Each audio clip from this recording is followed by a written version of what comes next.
Salam, salam sejahtera bagi kita semua. Saat ini saya akan membawakan renungan berdasarkan bahan MTPJ Sinode Gemim tanggal 23 Februari sampai dengan 1 Maret tahun 2025 dengan bacaan Alkitab terdapat pada 2 Timotius pasal 4 ayat 1 sampai ayat 8 yang berkata demikian. Tentang penuhilah panggilan pelayananmu di hadapan Allah dan Kristus Yesus yang akan menghakimi orang yang hidup dan yang mati. Aku berpesan dengan sungguh-sungguh kepadamu demi pernyataannya dan demi kerajaannya. Beritakanlah firman, siap sedialah baik atau tidak baik waktunya. Nyatakanlah apa yang salah, tegurlah dan nasihatilah dengan segala kesabaran dan pengajaran. Karena akan datang waktunya, orang tidak dapat lagi menerima ajaran sehat, tetapi mereka akan mengumpulkan guru-guru menurut kehendaknya untuk memuaskan keinginan telinganya. Mereka akan memalingkan telinganya dari kebenaran dan membukanya bagi dongeng. Tetapi kuasailah dirimu dalam segala hal, sabarlah menderita, lakukanlah pekerjaan pemberita Injil dan tunaikanlah tugas pelayananmu. Mengenai diriku, darahku sudah mulai dicurahkan sebagai persembahan dan saat kematianku sudah dekat.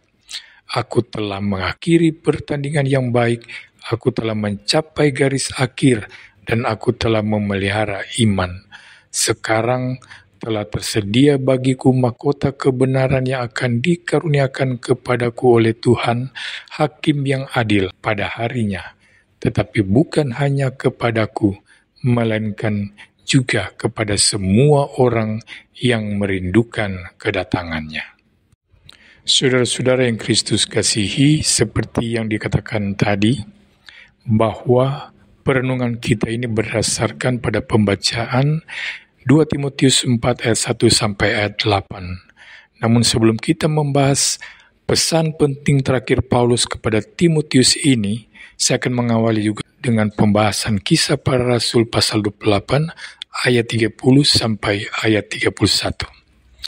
Ayat-ayat ini mengatakan bahwa Paulus tinggal selama 2 tahun di rumah yang disewanya.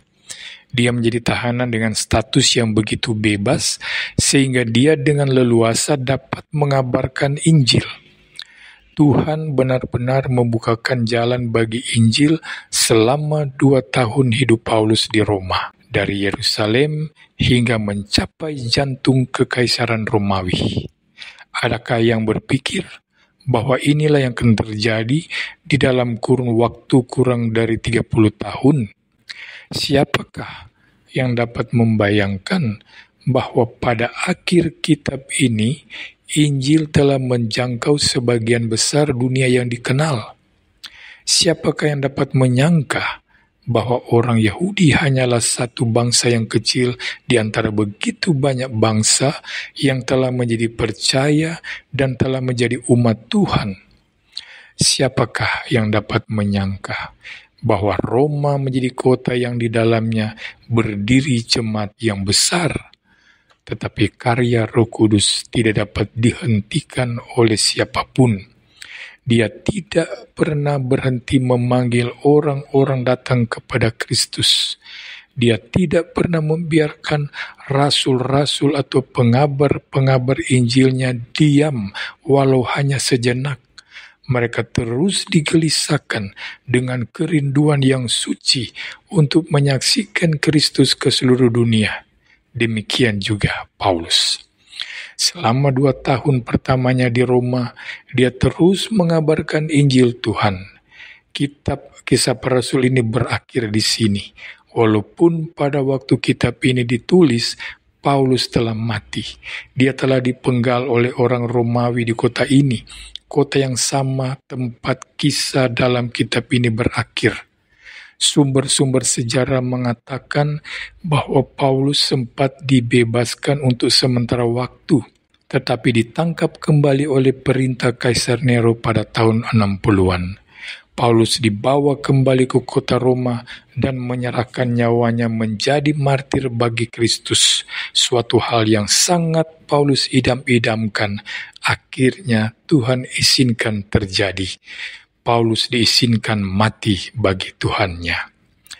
Kitab Kisah Para Rasul tidak menuliskan akhir kehidupan Paulus, seolah-olah Lukas ingin mengingatkan pembacanya bahwa kitab ini bukanlah biografi sang rasul. Kitab ini bukan tentang Paulus.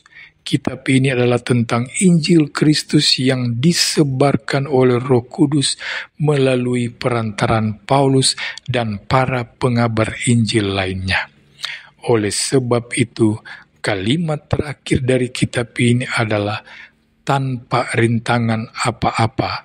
Ia memberitakan kerajaan Allah dan mengajar tentang Tuhan Yesus Kristus. Injil kerajaan Allah tidak terhalangi oleh apapun. Badai besar di laut tidak bisa merintangi Injil kerajaan Allah. Pemerintah Romawi tidak bisa merintangi Injil kerajaan Allah. Pemimpin agama yang korup dan jahat tidak bisa merintangi Injil kerajaan Allah. Kelompok ekstremis Yahudi yang keras dan kejam tidak bisa memerintangi Injil kerajaan Allah. Bahkan kematian Rasul Kristus pun tidak bisa merintangi Injil kerajaan Allah.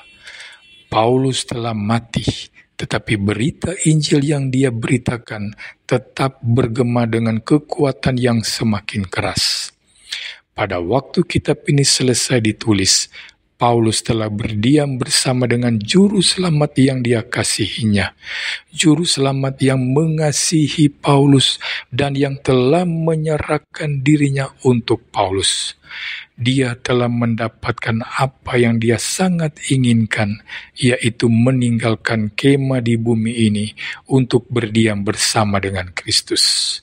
Tetapi Paulus sendiri mengingatkan kita semua di dalam 2 Timotius 4 yang kita baca saat ini, supaya setiap orang Kristen yang hidup sesudah dia melanjutkan pengabaran Injil dengan kekuatan, gairah, kuasa, kebergantungan kepada Tuhan, serta sukacita yang sama besarnya dengan para rasul. Paulus mengatakan, beritakanlah firman, siap sedialah baik atau tidak baik waktunya. Beritakanlah firman. Meskipun kita hanyalah sekelompok kecil orang di tengah-tengah ribuan, bahkan puluhan ribu orang yang belum percaya kepada Kristus. Bukankah ini yang dilakukan Petrus dan kawan-kawan di Yerusalem? Beritakanlah firman. Meskipun itu berarti harus pergi ke tempat yang belum pernah dikunjungi sebelumnya. Bukankah itu yang telah dilakukan Paulus dan para pekabar Injil lainnya? Beritakanlah firman, walaupun di tengah badai sekalipun, di tengah huru hara sekalipun, beritakanlah firman, karena Tuhan harus ditinggikan. Kristus yang telah menang harus dikabarkan. Paulus juga mengatakan, akan tiba waktunya orang tidak lagi bisa mendengar ajaran sehat, akan tetapi orang-orang lebih suka mendengar dongeng, kata-kata penghiburan palsu dan kebohongan. Tidak ada yang senang kebenaran firman. Bagaimana agar ini tidak terjadi? Beritakanlah firman. Mengapa orang dunia ini lebih gencar di dalam mengajarkan ajaran mereka yang kacau balau? Jika kita malas berjuang untuk menyatakan kebenaran Tuhan, jangan harap kita dapat melihat generasi muda yang menyukai firman Tuhan. Jangan harap kita dapat melihat masyarakat yang takut akan Tuhan. Tanpa firman Tuhan, bagaimana mungkin semua ini terjadi?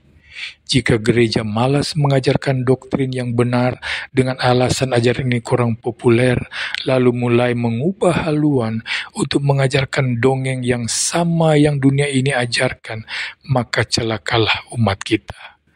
Gereja mempunyai tanggung jawab yang berat untuk menyatakan firman Tuhan, sedangkan gereja yang menolak dan memilih untuk menjadi sama dengan dunia ini benar-benar adalah gereja yang celaka. Paulus juga mengingatkan, kuasailah dirimu dalam segala hal. Biarlah kita yang meneruskan tongkat estafet mengabarkan Injil tidak lagi hidup sembarangan. Kuasailah dirimu dalam segala hal. Mengapa begitu gampang menyerah kepada hawa nafsu? Mengapa sulit menguasai keinginan? Mengapa sulit mengingini hal yang baik? Mengapa menolak melatih diri? Mengapa mengabaikan teguran? Semua hal ini kita perlukan agar kita tidak merusak pekerjaan Tuhan. Beritakanlah firman, tetapi jangan lupa untuk menguasai dirimu dalam segala hal. Matikan hawa nafsu cemar. Sampai kapankah kita akan terus ditaklukkan olehnya? Kuasai dirilah. Sabar di dalam kesesakan dan penderitaan. Latih dirilah untuk menanggung apapun yang Tuhan mau kita tanggung dan melepaskan apapun yang Tuhan mau kita lepas. Bukankah kerohanian kita bertumbuh dalam dua jalan?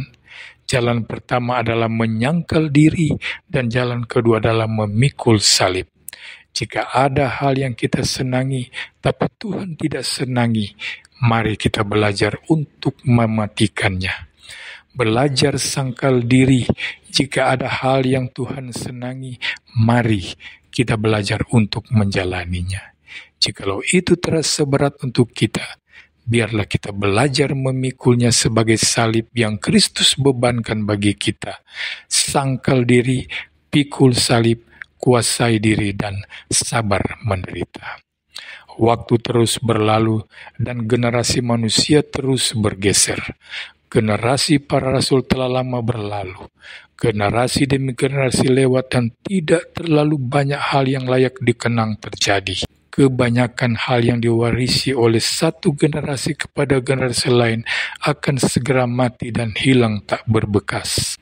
Tetapi orang-orang yang menjalankan kehendak Tuhan akan memberikan sumbangsi bagi generasinya. Sumbangsi itu adalah benang merah sejarah kerajaan Allah di bumi, sejarah keselamatan yang Tuhan kerjakan. Inilah yang akan kekal menjadi warisan satu generasi kepada generasi lainnya. Siapakah yang masih terpukau oleh Kaisar Agustus, Kaisar Nero? Tokoh-tokoh itu sudah lama diabaikan orang, tetapi tidak ada generasi yang akan menghapus ingatan kepada Petrus, Yohanes, Stefanus, Barnabas, atau Paulus. Saudara dan saya yang hidup generasi ini, biarlah kita mewarisi firman dan perjuangan melayani Kristus, karena hal-hal inilah yang akan menjadi tradisi kekal yang tidak akan mati di sepanjang sejarah manusia. Tuhan Yesus memberkati kita semua. Amin.